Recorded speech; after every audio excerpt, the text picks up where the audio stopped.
तो सबसे पहले हम क्या करेंगे, नंबर 1 में हम क्या करेंगे 0/4। तो 0/4 का हम वर्गमूल लेंगे। तो 0 देखो ऊपर है, 4 नीचे है, यानी 4 का भाग आपको 0 में लगाना है। तो 4 का भाग 0 में 0 बाहर ही जाएगा और 0 का वर्गमूल भी होगा 0। ये हमें साइन के पार्ट में भरना है। तो साइन में जहाँ पर 0 डिग्री का मान है यहाँ पर आ जाएगा 0। ये हो गया इसका पहला मान। हेलो डियर स्टूडेंट्स, मैं ऋषिराज भागुले फिर से आप सभी का स्वागत करता हूं आपके अपने इस यूट्यूब चैनल पर। आज के वीडियो में हम शुरू करने वाले हैं उस चैप्टर को जो कि बच्चों को बहुत हार्ड लगता है और बच्चे इसके नाम से घबराते हैं, जिसका नाम है त्रिकोणमिति, ट्रिग्नोमेट्री। और ये जो ट्रिग्नोमेट्री से जुड़े हुए जो प्रश्न हैं ये हमें मिलेंगे चैप्टर 6, 7 और 8 में। तो आज के वीडियो में हम क्या करेंगे, सबसे पहले हम जानेंगे ट्रिग्नोमेट्री होती क्या है और हम इसके जो विशेष जो सूत्र है जो काम में आने वाले होते हैं उनको लिखेंगे, उनको जानेंगे। और इसके अलावा ये सारणी जो होती है इसकी त्रिकोणमिति की सारणी, उसको भी आज हम बनाना सीखेंगे। तो बने रहिए वीडियो को एंड तक और त्रिकोणमिति के बारे में जानेंगे। तो बने रहिए वीडियो के एंड तक।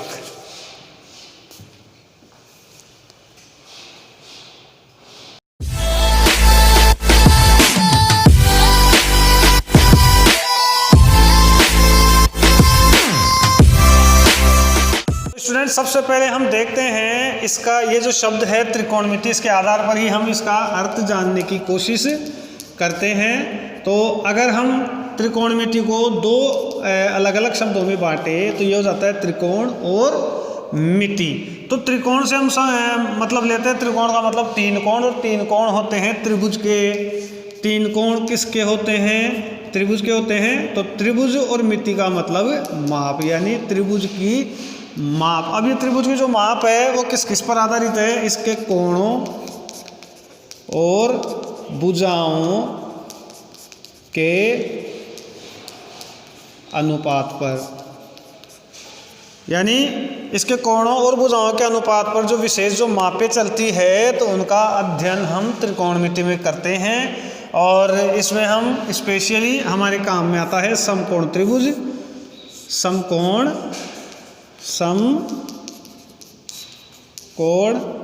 त्रिभुज। तो समकोण त्रिभुज के बारे में आप जानते होंगे।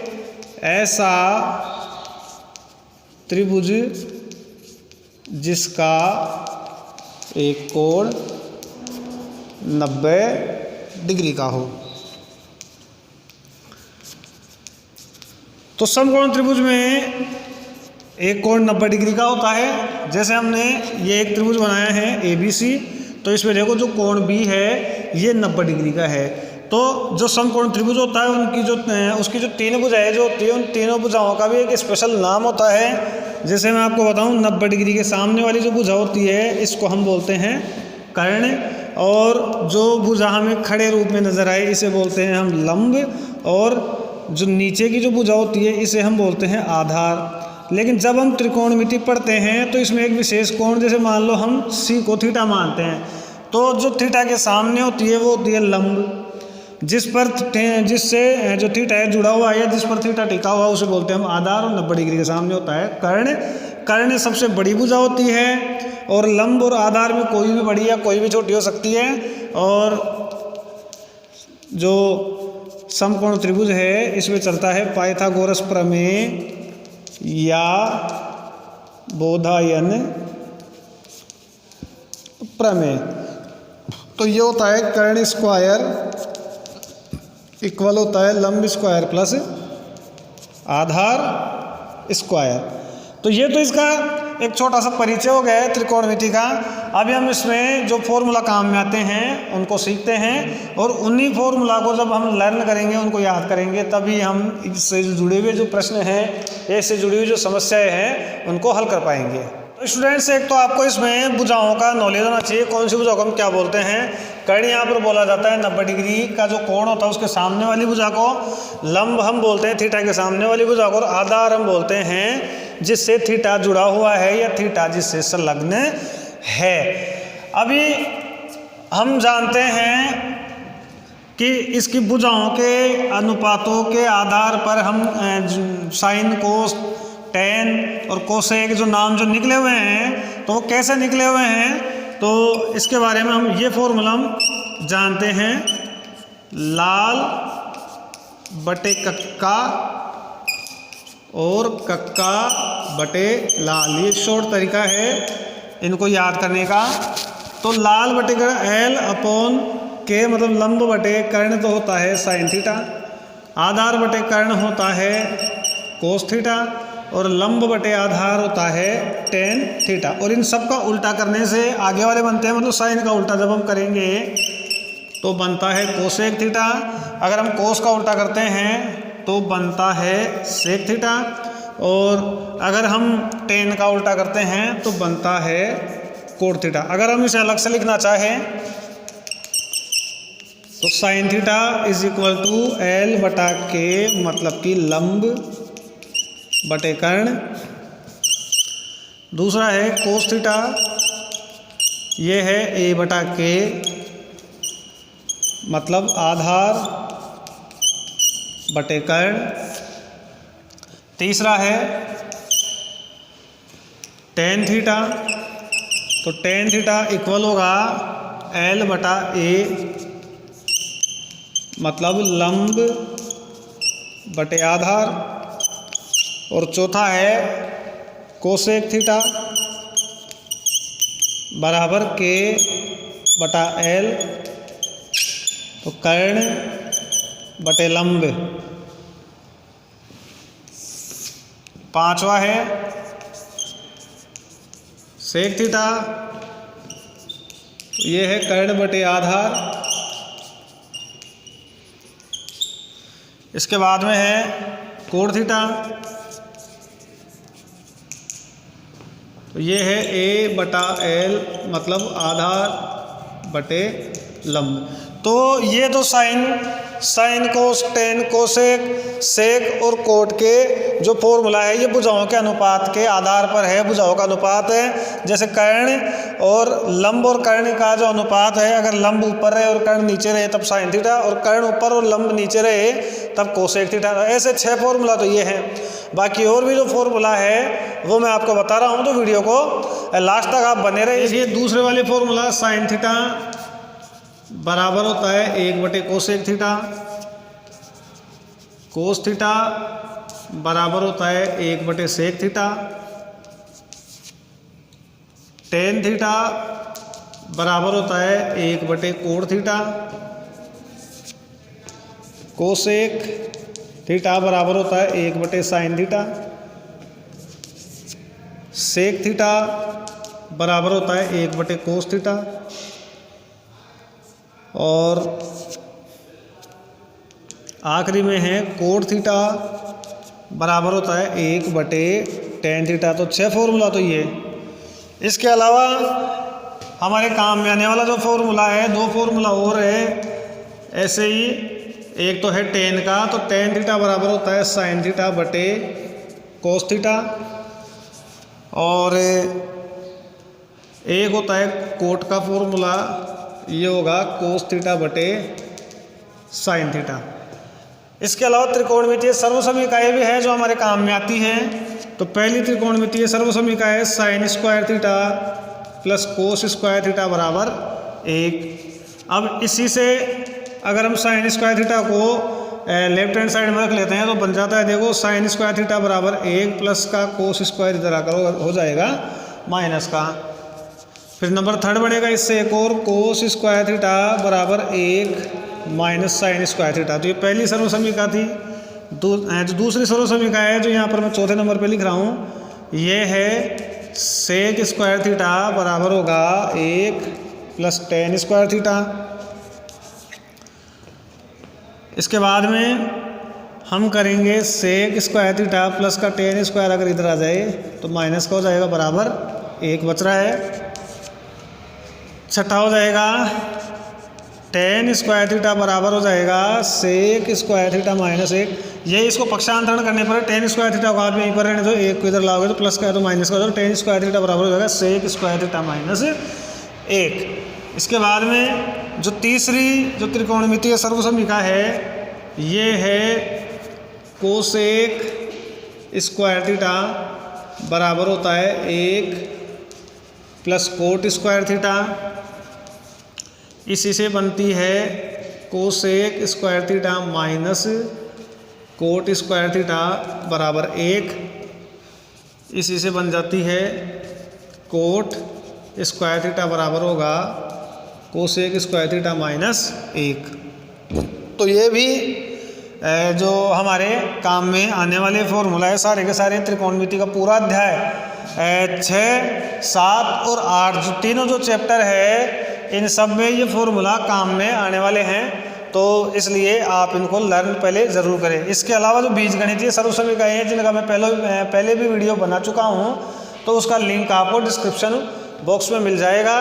तो वो जो सर्वसमीकाएं हैं वो भी आपको लर्न करनी है। उनको लर्न किए बिना इसमें कई क्वेश्चन ऐसे हैं जो सोल्व नहीं किए जा सकते, क्योंकि बेस जो होता है बेसिक जो हमारी चीज़ें हैं वो क्लियर होनी चाहिए। तो बेसिक में ही काम में आने वाली है बीजगणितीय सर्वसमीकाएं।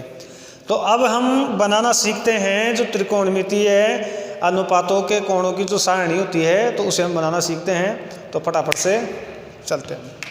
तो अब हम सीखते हैं विशेष कोणों जो त्रिकोणमितीय अनुपात है इनकी सारणी बनाना। तो इसमें हम क्या करेंगे, देखो 0 डिग्री, 30 डिग्री, 45 डिग्री, 60 डिग्री और 90 डिग्री के जो त्रिकोणमितीय अनुपात है इनके मान हम यहाँ पर लिखेंगे, ज्ञात करेंगे। यहाँ पे मैंने लिया साइन कोस टेन, टेन के बाद में मैंने यहाँ पर कोट को लिया है। हम कोसेक को भी ले सकते हैं और कोट को सबसे बाद में भी ला सकते हैं, या कोट को यहाँ पर भी लिख सकते हैं, इससे कोई विशेष फर्क नहीं पड़ेगा। अभी हम शुरू करते हैं इसको बनाना। तो इसको बनाने के लिए हमें 2 फॉर्मूला तो याद होने चाहिए। 2 फॉर्मूला कौन से? एक फॉर्मूला होगा टेन थीटा बराबर होता है साइन थीटा बटे कोस थीटा, और एक हमें फॉर्मूला याद होना चाहिए कोसेक का या सेक का, किसी का भी, सेक का भी हम काम ले सकते हैं, कोसेक का भी। यहाँ पर मैं कोसेक का काम ले रहा हूँ 1 बटे साइन थीटा। इसके बाद में आपको 0 से लेकर 0, 1, 2, 3, 4 तक की गिनती आनी चाहिए। तो ये गिनती आपको आती होगी और इसमें हमें 4 का भाग देना भी आना चाहिए और इसका वर्गमूल ज्ञात करना भी हमें आना चाहिए। तो शुरू करते हैं हम। देखो सबसे पहले हम क्या करेंगे, नंबर 1 में हम क्या करेंगे 0 बटे 4। तो 0 बटे 4 का हम वर्गमूल लेंगे। तो 0 देखो ऊपर है, 4 नीचे है, यानी 4 का भाग आपको 0 में लगाना है। तो 4 का भाग 0 में 0 बाहर ही जाएगा और 0 का वर्गमूल भी होगा 0। ये हमें साइन के पार्ट में भरना है। तो साइन में जहाँ पर 0 डिग्री का मान है यहाँ पर आ जाएगा 0। ये हो गया इसका पहला मान। अब दूसरा मान ज्ञात करने के लिए हम क्या करेंगे, दूसरा मान ज्ञात करने के लिए देखो हम लेंगे 1 बटे 4 को और इसका वर्गमूल। तो 1 बटे 4 में अगर किसी संख्या का भाग जाता है, मतलब ये सरल होता है, तो हमें इसे सरल करना भी चाहिए पहले। तो ये सरल नहीं हो रहा है, 1 बटा 4 अपने आप ये सहभाज्य संख्याएं हैं। तो हम ज्ञात करेंगे 1 का वर्गमूल। तो 1 का वर्गमूल होता है 1 और 4 का वर्गमूल होता है 2। तो जहाँ पर ये 30 डिग्री का यानी सेकंड नंबर वाला जो मान है यहाँ पर हम रख देंगे 1 बटे 2। इसके बाद में हम आगे वाला नंबर लाएंगे 2 बटे 4। तो देखो 2 और 4 में 2 1 कम 2 और 2 दूनी 4। तो ये हो गया 1 बटा 2। तो 1 का वर्गमूल होगा 1, लेकिन 2 का वर्गमूल पूरा नहीं होता है, तो इसे हम रूट के अंदर ही रहने देंगे।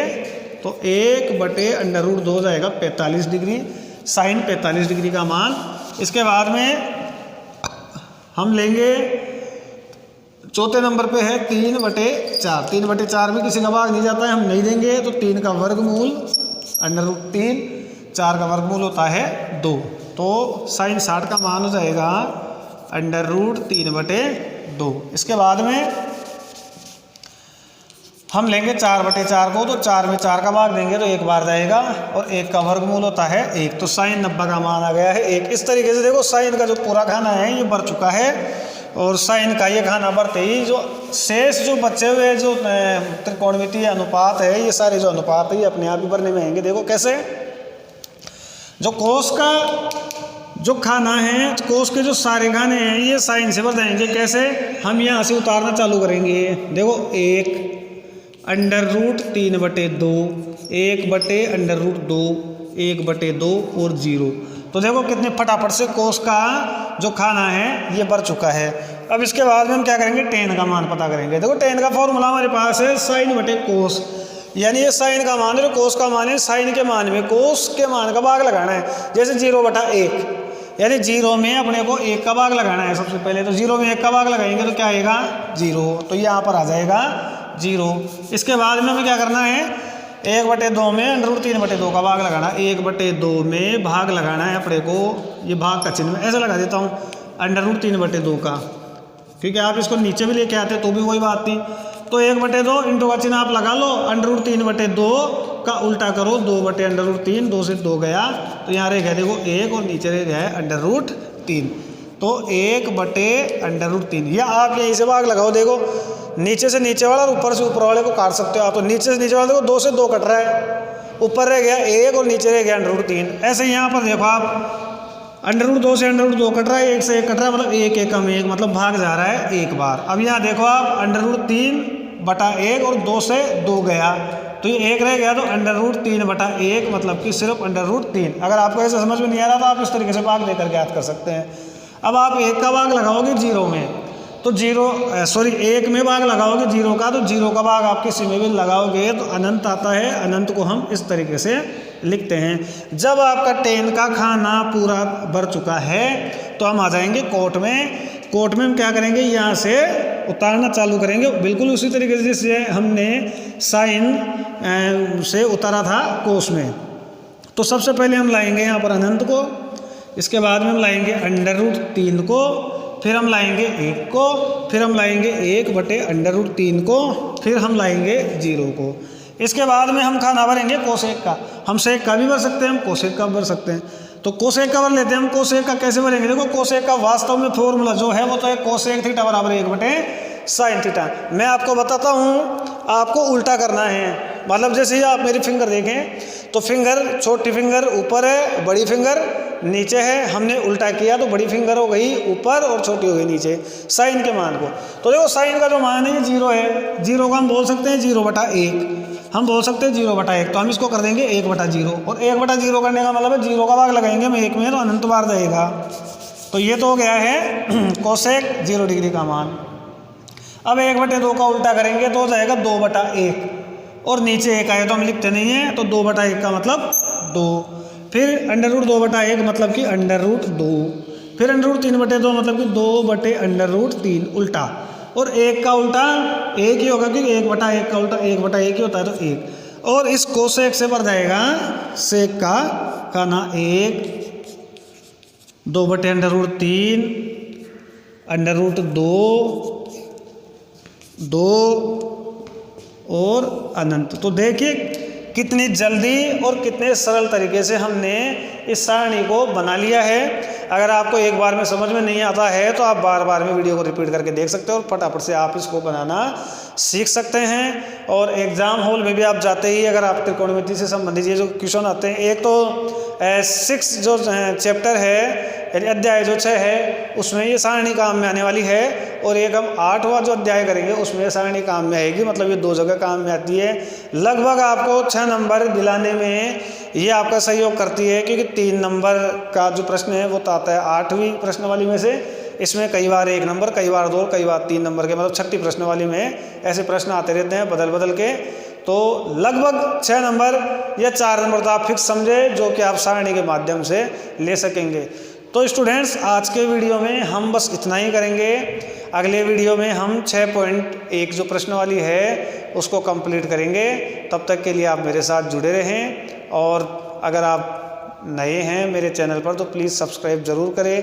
पसंद आने पर लाइक करें, कमेंट करें, शेयर करें, क्योंकि आपका इतना सा जो काम है वो हमारा उत्साहवर्धन करता है, तो हम बनाने को ज़्यादा उत्सुक रहते हैं। तो प्लीज़ ऐसा करें और अगले वीडियो तक इंतज़ार करें। नमस्कार, धन्यवाद।